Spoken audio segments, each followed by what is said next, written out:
Salut tout le monde, alors aujourd'hui je vais vous présenter brièvement le dock qui est présent maintenant sur OS X 10.10.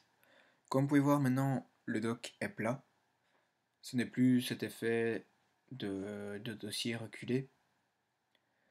Comme on peut le voir tout simplement ils ont repris le style de OS X 10.4, donc c'était Tiger.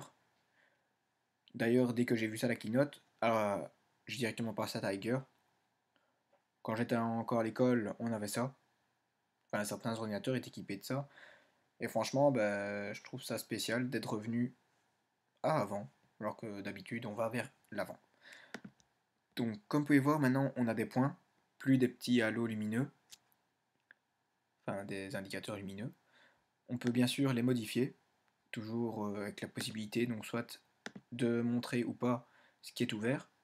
Personnellement je trouve que c'est mieux de montrer ce qui est ouvert, parce que sinon on va commencer à chercher partout, donc c'est pas très pratique. On a toujours la possibilité de masquer le dock. On a l'effet de génie. Hop. Et on a aussi l'effet échelle. C'est quoi la différence? Bonne question. Et effet d'échelle, soit. Donc on a toujours le type de réduction. Le dock, on peut aussi le placer sur les côtés normalement. À droite, gauche. Comme on peut voir, il est légèrement transparent. Donc il s'adapte bien avec vos fonds d'écran ou même les fenêtres qui vont venir se mettre derrière.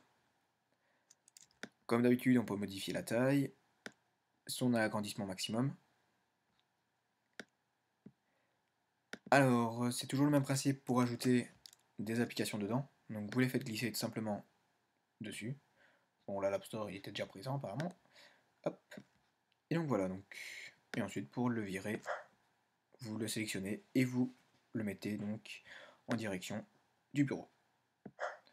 Comme on peut voir, la poubelle, alias la corbeille, a enfin été revue. Il n'était pas trop tôt. Et donc voilà, donc il n'y a pas grand chose niveau nouveauté sur le dock. Ils sont plutôt revenus en arrière. Mais disons que c'est pas moche, cet effet plat. Et donc voilà.